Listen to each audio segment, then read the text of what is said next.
Hello friends, welcome to day 7 of the 30 days of makeup tutorial challenge, which means every day for 30 days I will bring new tutorials for you.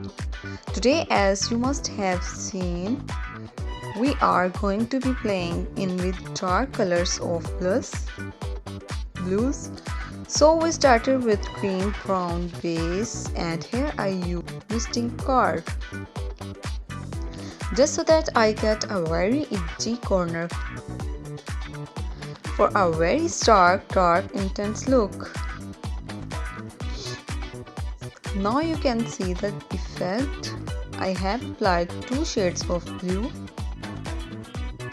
teal in the inner corner and indigo blue in the center. After that I applied liquid liner to complete the look. So this is my after look. And then I also took my model into the lift because the lighting there is very good, as you can see here.